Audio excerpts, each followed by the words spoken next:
In today's video, I'm talking a photography technique that I've mentioned in many a video these last couple of months. Focus stacking, focus stacking, focus stacking. Yep, focus stacking. Today's plan, I'm heading out on location. I'm going to share the start to end process, finishing back home in Photoshop. So let's get on with it, shall we?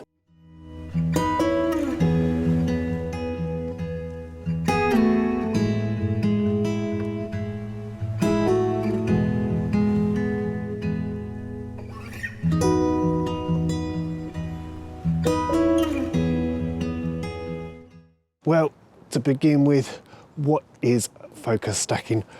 To be honest, I've decided to be a little bit lazy today. I'm relying on Google to provide the definition.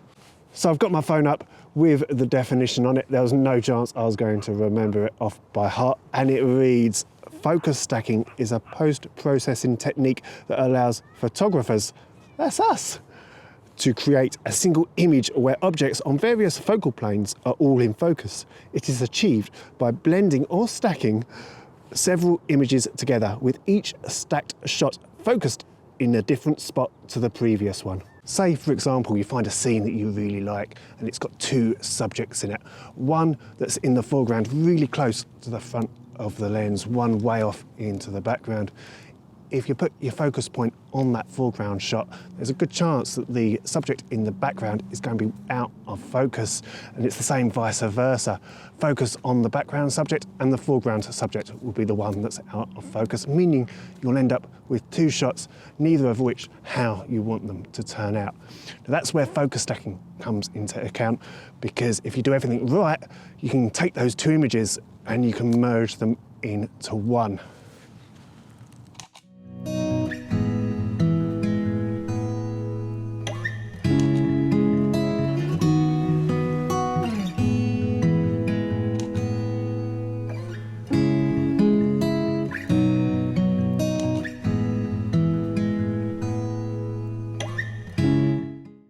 I bet after reading all that, it sounds nice and simple, doesn't it? Don't worry, it really is, especially if I can understand it. Now, I should point out that, of course, what we do out on location is only half the job done. The second half is, there's the post-processing side. So once we've captured the images for our focus stack, we'll race home and we'll do the second half of the focus stack.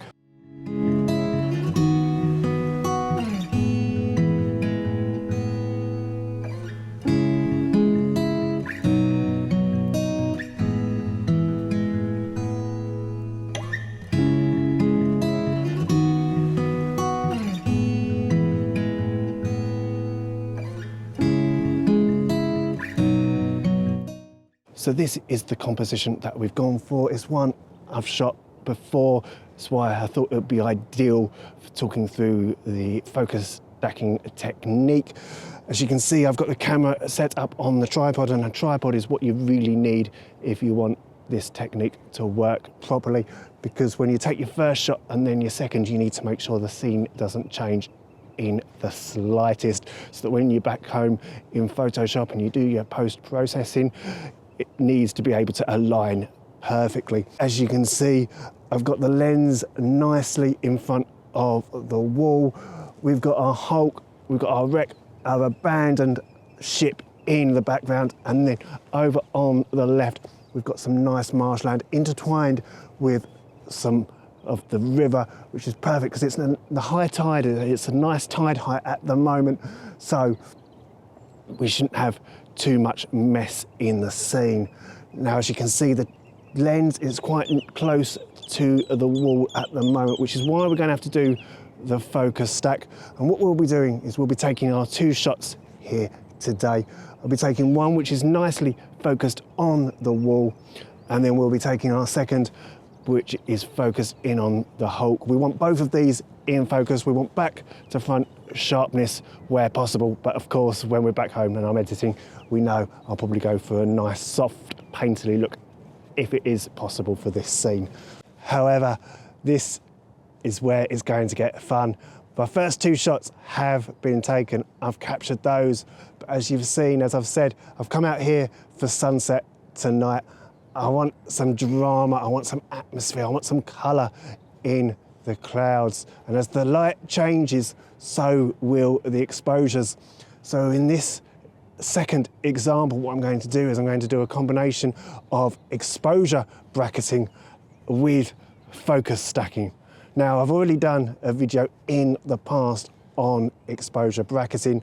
I'll put a link up on screen now so you can go and watch that. But basically what exposure bracketing is I'll get the camera to take 3 shots, multiple shots at different levels exposure, one underexposed, one perfectly exposed, and one overexposed.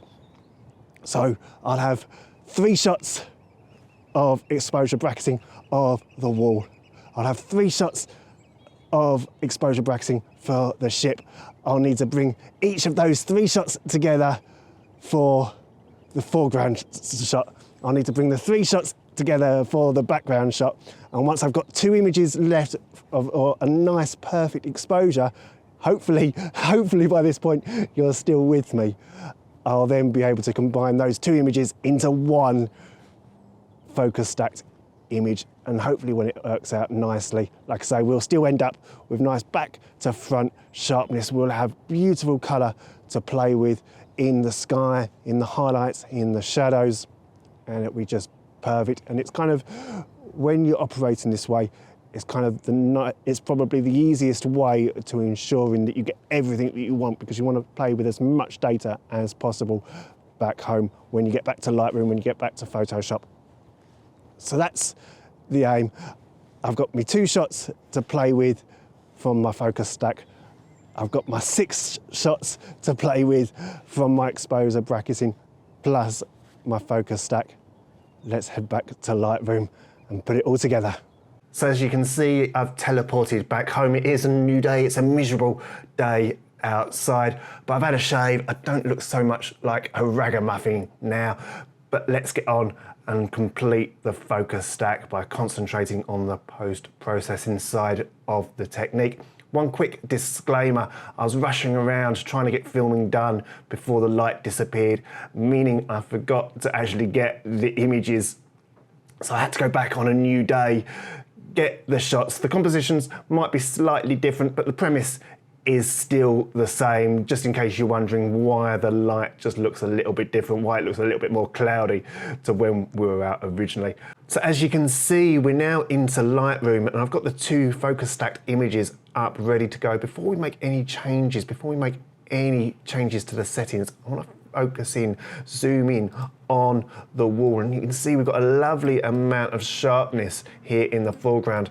If I go to the background, if I go to the abandoned ship, you can see it's out of focus, there's no sharpness, and of course even when we want to start playing with the settings, we want to go for maybe that painterly look. If it works for this composition, it's not going to be great because we don't have that front to back focus to start off with. And of course, if we move to the second image, we've got blurriness. The wall really is out of focus, but as we come to the back, it's the ship, the abandoned shipwreck in the background. It's now got some beautiful sharpness. And what we want to do is, with this focus stack, we want both the background and the foreground to be nice and sharp. So what we're going to do is we're going to hold down on the shift key. We've got one image highlighted, and we want to click on the second so they're both highlighted. When my computer wants to catch up, just like that, we want to right click, we want to scroll up to edit in, and we don't want to select edit in Adobe Photoshop 2024. That'll open these 2 files in 2 separate windows. We want to open them up in the same editing window. So what we want to do is we come down to the bottom here, and we want to select open as layers in Photoshop. Now this takes a couple of seconds while Photoshop loads and does its thing. Thankfully for me, as you can see here, I've got everything set up ready to go to save on a little bit of time. And as you can see over here in the layers window, we've got both these images set up ready to go. And again, we want to hold down the shift key. We've got one layer selected. We want to select the second layer so they're both selected, and we want to come up to edit, and we want to select auto align layers. What that's going to do, don't know how Photoshop does it. It's going to basically, we want to of course make sure it's set to auto, click OK. But what we want it to do, or what's going to do I should say, is going to make sure that both images are perfectly aligned with the objects. It's why when you're doing a focus stack this way, it's always best to use a tripod where possible. Of course, you don't have to use a tripod, but when you take the first shot handheld and you take that second shot, you need to make sure that you're as still as possible, because any movement will result in you losing parts of the image, and you'll have to crop. But with the two images auto aligned, we can go back to edit, and we can go to auto blend. And what Photoshop's now going to do is it's going to look for the sharp, it's going to look for the in focus sections of the image, and it's going to stitch them both together into a single shot, which is what we ideally want here. So let's go to auto blend. We want to leave these settings as they are. So stack images, create seamless tones and colors, content aware fill, transparent areas, perfect. Let's click OK. And this will take a couple of seconds based on the power of your PC. You can just ignore this particular warning. And if we come down to the layers now, you'll see that we've got a third image that has been selected. And if we zoom in, you'll see we've got some nice sharpness on the ship. And if I come over, we've also got some nice sharpness on the wall. Now, what is a nice feature of the auto blend in Photoshop is we can unhide that auto blended image. We can unhide the second focus stacked image, and it will tell us, as you can see here, the areas that have been blended from that particular shot, so you can see what was in focus and what wasn't. And now finally, before we go ahead and start editing, we want to make sure that top layer is selected. We want to right click and we want to select a flatten image. And what that does, it merges everything together. It leaves us with this perfectly focus stacked image, and we can get on with the edit. And that final edited image is up on screen now.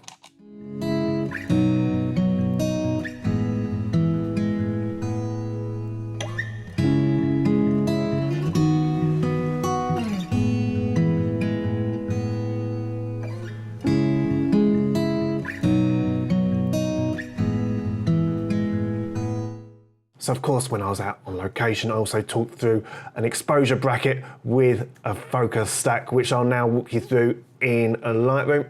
As you can see, I've got a load of images up on screen and selected. These first in green, if I zoom in, you'll see I've got that perfect sharpness on the wall. No sharpness though on the shipwreck. Of course, if I select one of the shots highlighted in yellow, that is now reversed as per the original focus stack. We've got nice sharpness on the wall. So we've got no sharpness on the wall. We've got perfect sharpness on the shipwreck. What we want to do first of all is we want to focus on these images I've got highlighted in green.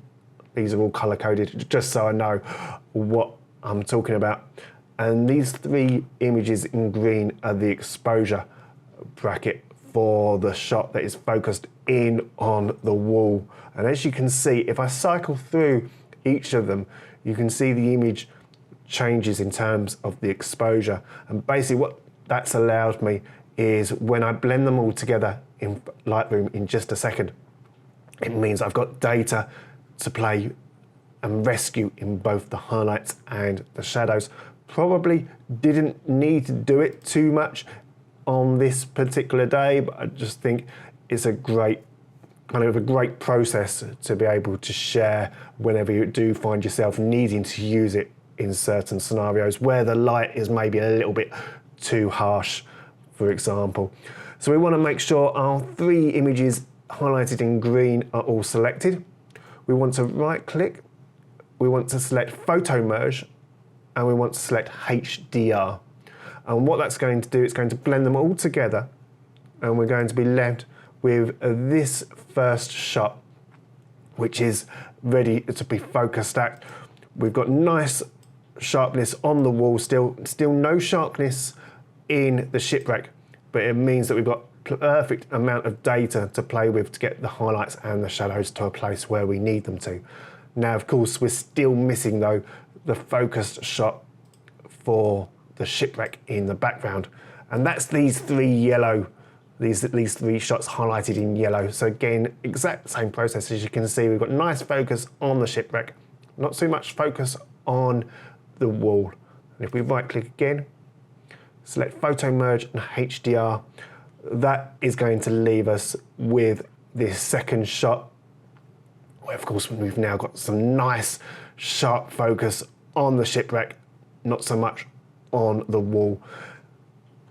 Hopefully by this point you're still with me. It's not too complicated a process once you've done it a few times. But what we now want to do is, we've got our two focus stacked, or our two images, they're perfectly blended in terms of the exposure bracket. We now want to be able to focus stack them together so we get nice sharpness from front to back. So exact same process as before. We want to highlight the two images in blue now. We want to come up to edit in, and we want to select open as layers in Photoshop.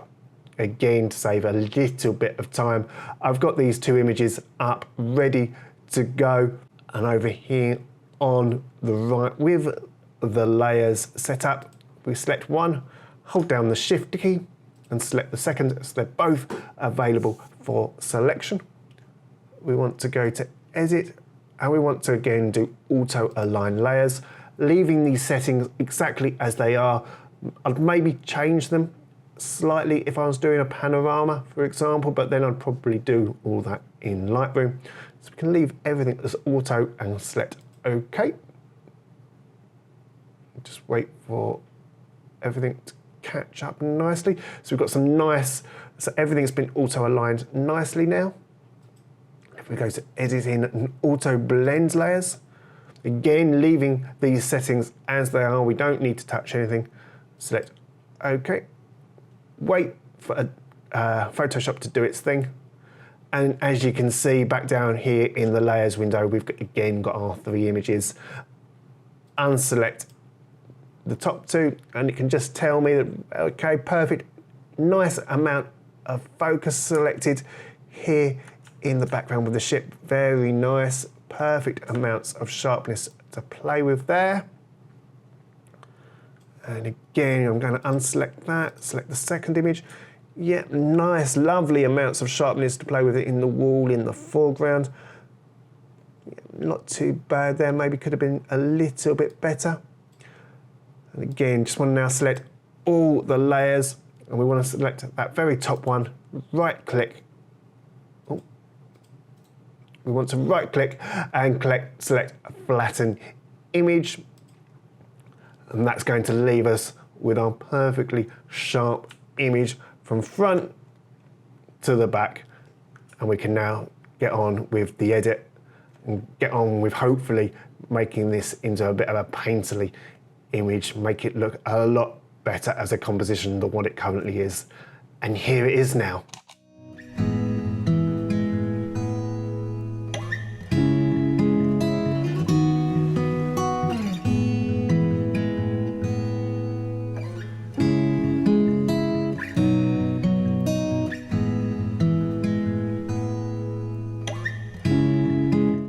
And that, boys and girls, is the start to end process of the focus stacking technique.